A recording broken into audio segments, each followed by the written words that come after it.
Hi everybody, it's Gemma. Welcome back to Pampered Wolf. In this video, I am going to be talking all about my must-have anti-aging ingredients for over 35s or over 40s. You will know when your skin needs these ingredients. It will probably tell you, so it may be earlier than 35 and it may be later than 40, but these are my absolutely solid, potent ingredients that are going to do absolute wonders for your skin. Before I jump into the first one, I'd just like to thank DERMATICA for sponsoring this video today and say hi to everybody who's never watched my channel before.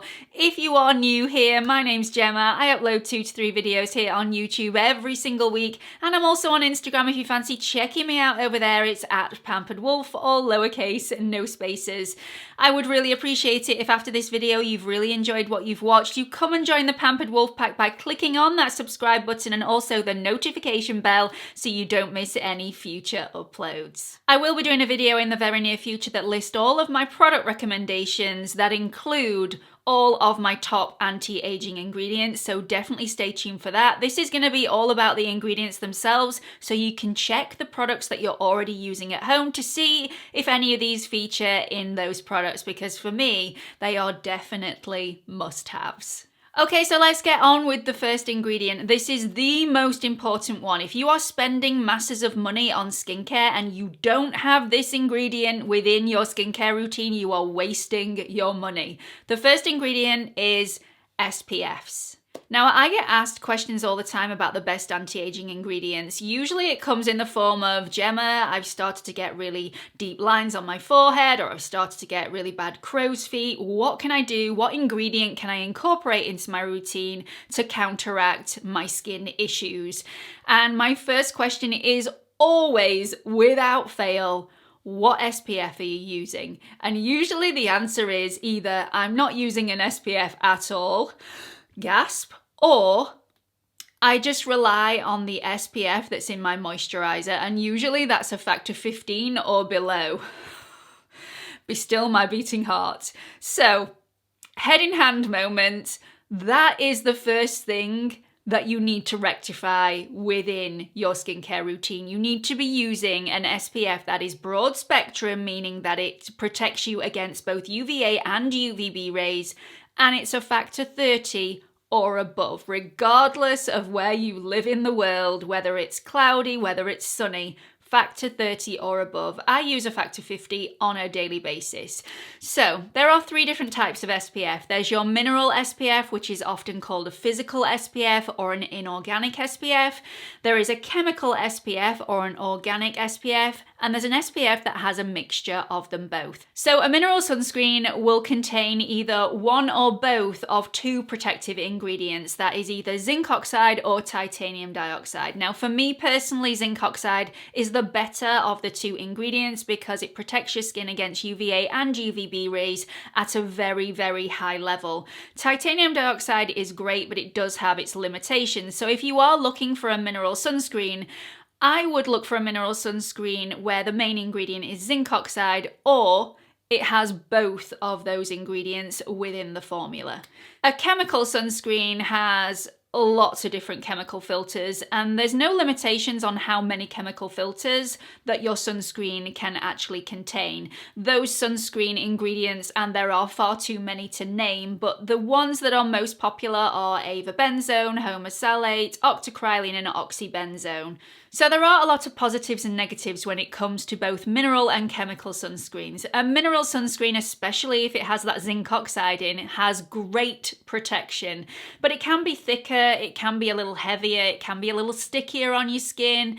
It can leave a white cast on your skin, which is why a lot of mineral sunscreens are tinted to counteract that white cast, and it can be slightly drying, especially if you have a dry or a dehydrated skin to begin with. A chemical sunscreen also gives great protection, especially if it has lots of chemical filters in there that will filter out both UVA and UVB rays. They can often be thinner in consistency, more lightweight, therefore sometimes more comfortable to wear, and because they are slightly more hydrating and that non-drying formula, they can be much better for anybody with a dry, dehydrated skin. They're also A lot of them aren't as sticky as a mineral SPF and they don't leave a white cast. The problem with chemical SPFs is that not all chemical filters are approved worldwide, so some formulas will be different in different countries than in others. They can also be irritating on the skin. If you have rosacea and you get flare-ups of that rosacea with a chemical sunscreen, then you're obviously going to want to go for a mineral sunscreen. Some studies show that some filters can also be damaging for coral reefs, so they have an environmental effect as well. My personal recommendation for an SPF is wear one. Just find one that you like, whether that's mineral, whether that's chemical. Just find one that you like and protect your skin, because it's my #1 anti-aging ingredient. And without this, you may as well throw all the other stuff away. The second ingredient that I recommend to practically everybody that's worried about their skin and wanting to reverse that aging process are retinoids. Now, retinoids is an umbrella name for lots of different ingredients that are vitamin A derivatives. Vitamin A is absolutely essential for your skin if you are worried about aging, because retinoids will speed up cell turnover, they increase collagen in the dermis, so it really does promote that collagen production, improves wrinkles and fine lines, it really does plump out the skin, it improves skin tone, it improves skin texture, and it decreases hyperpigmentation and pigmentation on your skin just to give you that even skin tone. It just makes your skin glow, looks more youthful, looks plumper. It's just phenomenal. So like I said, there are lots of different ingredients that come underneath the retinoid umbrella. They are all vitamin A derivatives and they all work in a pretty similar way. It's just the stronger the ingredient and the stronger the strength of that individual ingredient, the faster you're going to see the results on your skin. So let's work up from the weakest to the strongest, and this by no means is all the retinoids that are out there on the market. These are the most popular. So you've firstly got a retinol palmitate. Now this is really well tolerated on the skin and it's very, very gentle and it's found in lots of skincare. You then move up to retinol and work your way through the strengths of retinol before you move up to retinaldehyde. Then you move up to prescription strength, which is retinoic acid, otherwise known as tretinoin or Retin-A. Now, tretinoin, as you know, as I've spoken about so many times on my channel, is the gold standard of anti-aging skincare. It is phenomenal. So I use tretinoin and I've used it for a good couple of years now and had excellent results. It's definitely a process, it's not an overnight fix. So if you're wanting miracles, you're not going to get it. But over the last 2 years, my skin tone has become more even, and you will notice from the foundation reviews that I did way back when how much better my skin looks now than it did in my 30s. So my skin tone is definitely more even. I've got a lot less visual sun damage on my skin, so those sunspots have definitely faded. My acne scarring has also faded. My skin texture has definitely improved. My pores are more refined. My skin is just plumper and just more radiant and youthful looking, and my fine lines have definitely softened. So I get my tretinoin from a company called DERMATICA, which is an online prescription skincare service.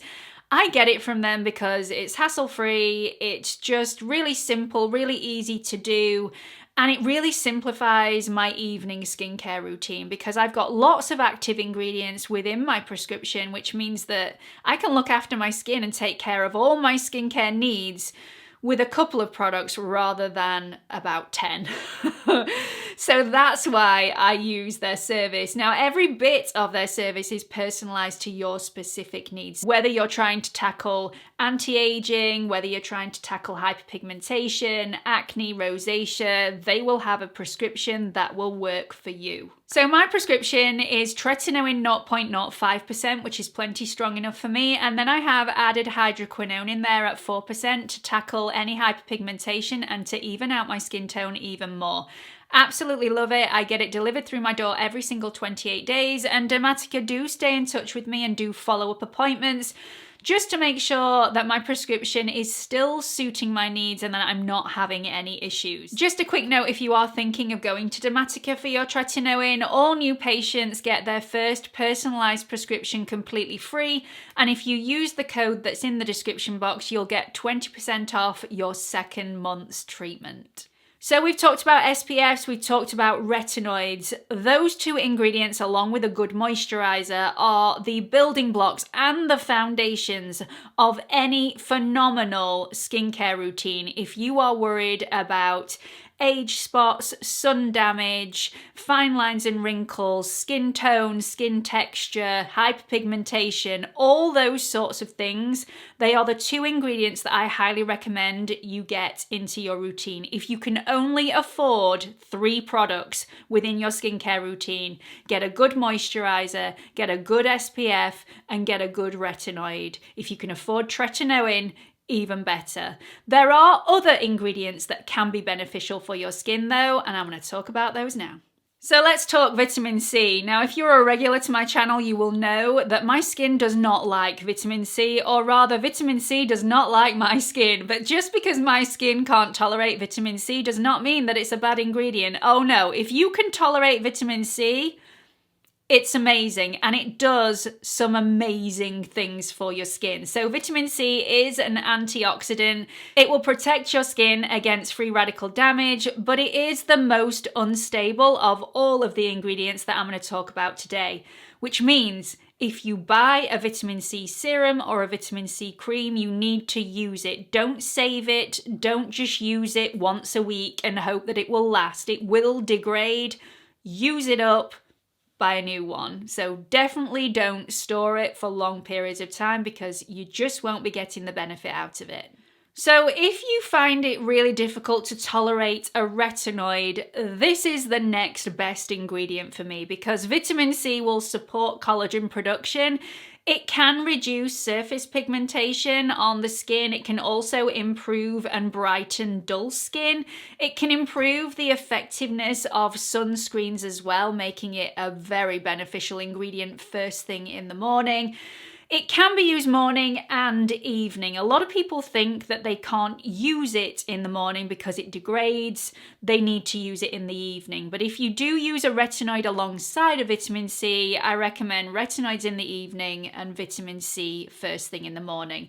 It can be a very tricky ingredient to mix with other active ingredients. The stronger the formula, the trickier it is to mix because you can find that you get irritation on the skin quite easily if you're using very high strength vitamin C's with other active ingredients. The weaker the vitamin C strength, the easier it will be to mix with other things. So let's move on to the next ingredients, which I believe are super beneficial, especially for an aging skin. These are AHAs and BHAs. Now, our skin naturally sheds dead skin cells, but as we age, the process of shedding those dead skin cells slows down dramatically. So our skin needs a little bit of help using AHA or BHA acid exfoliants.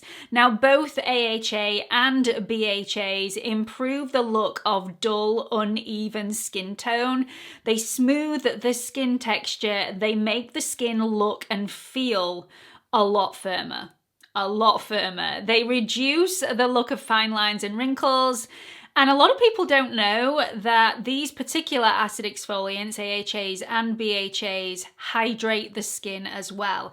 A lot of people think that if you've got dehydrated skin or you've got dry skin, you've got to stay away from acid exfoliants, which actually, if you've got dehydrated skin, AHAs and BHAs are absolutely phenomenal and will really help to get that hydration in your skin. Now, AHAs, which are lactic acid and glycolic acid, tend to be water soluble, whereas BHAs, salicylic acid, tend to be oil soluble, making BHAs be able to do something slightly different to AHAs. Now, AHAs work more on the surface of the skin. They don't tend to penetrate the skin as deeply.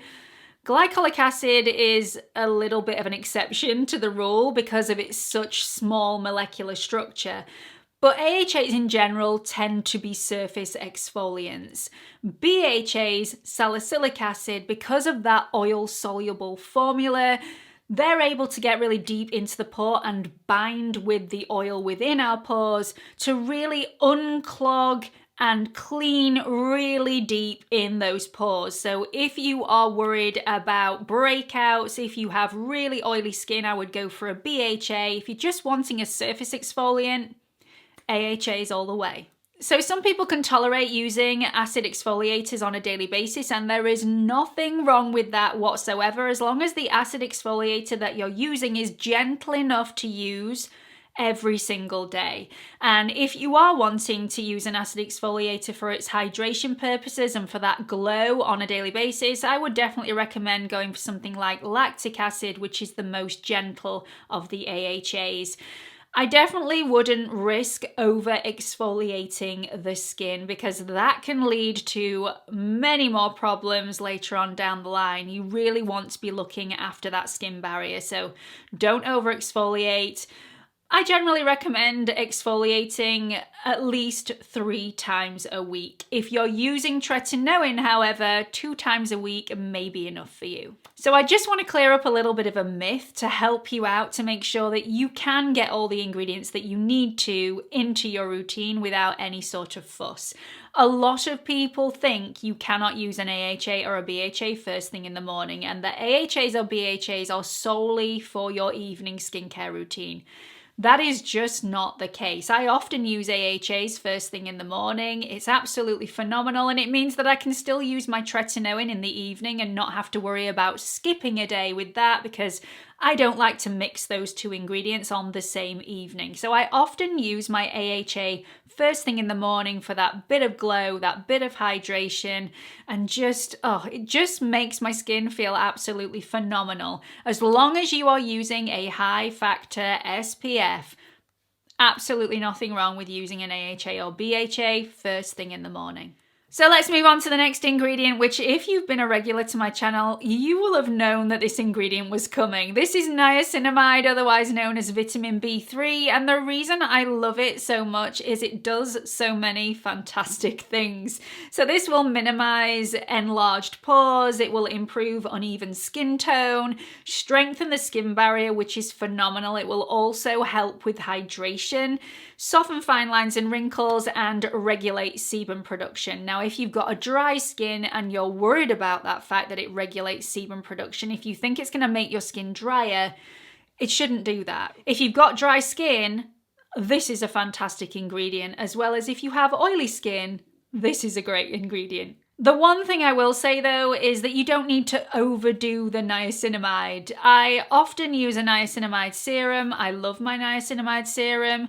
But if you're finding that it's slightly irritating on your skin, maybe you can't tolerate it on your neck, you don't need to worry. The chances are that your moisturizer has enough niacinamide in it to actually do the job that you're wanting it to do. Niacinamide works at quite low percentages, so there's no need to add that 10% serum to your skin, because niacinamide works at a low of between 2 and 5%. You will see the results at those percentages. So if you are like me and want a little bit of niacinamide overkill, then carry on using that niacinamide serum. But if you're finding that you can't tolerate it, because even though it's known as one of those really tolerable ingredients, very few people have reactions to it, there still are those people that are going to have problems with niacinamide, as there are with all sorts of ingredients, including hyaluronic acid. So if you are one of those people that finds it really difficult to use a niacinamide serum, pick up a moisturizer, have a look at the ingredients. Chances are it's got niacinamide in there already, which you will find you can tolerate a lot better. So no need for that extra niacinamide serum, but I'm still using mine.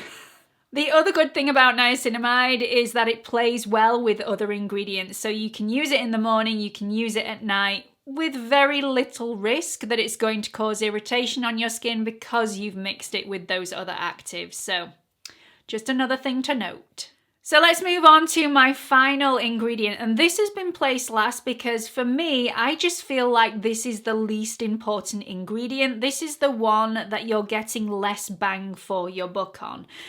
Now, it's going to shock a lot of people because I talk about peptides on my channel all the time. They are a phenomenal ingredient, but they're not always necessary. They are that added luxury on top of all the others. So although I love peptides in my skincare routine, if you are struggling to put a skincare routine together because of budget, peptides are the ingredient that I would miss out. So you are going to see better and faster results from more expensive peptide solutions than you are from their more affordable counterparts, because the more affordable peptide solutions have generally a larger molecular structure, and the more expensive ones are more expensive for a reason, because of the small molecular structure. They can get to where they need to be really, really fast and start working straight away. So although I really like products like Buffet and Matrixyl from The Ordinary, they're not going to work as well and as fast as the peptide solutions from Nude, for example. Now, peptides are fragments of proteins. Proteins are the building blocks for our body, so you can imagine what peptides are going to do for the body. They'll improve the skin barrier, they plump the skin, reducing fine lines and wrinkles, and they can stimulate collagen production.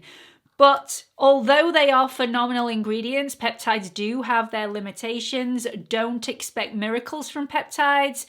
If you only have peptides in your skincare routine and a moisturizer, you are not going to get great results from your skincare routine. Peptides are fantastic and they work well with other ingredients. So it's always best as an addition, not just on its own. Now, I say that peptides work well with others. Copper peptides are the exception to that rule. Usually copper peptides, if you mix them with lots of other active ingredients, you may get some sort of irritation. Other peptides tend to mix well with other things, and you can use peptides both in your morning routine and in your evening routine, or both. So that's it for this video. They are all of my must-have anti-aging ingredients that are super beneficial for anybody over the age of 35. Obviously, there are other ingredients like ceramides, hyaluronic acid, glycerin that are super beneficial for all skins. These are just the ingredients that I've chosen that are great for anybody that's worried about fine lines and wrinkles, worried about skin tone, skin texture, all those sorts of things, including sun damage. Like I said halfway through this video, if you are on a budget, the 3 things I would buy: a good moisturizer, a good SPF, and a really good retinoid. Tretinoin if you possibly can. I will link all the details in the description box if you fancy joining DERMATICA. Everything will be listed below. Hope you found this video helpful and hope to see you all in the next one. Bye everyone.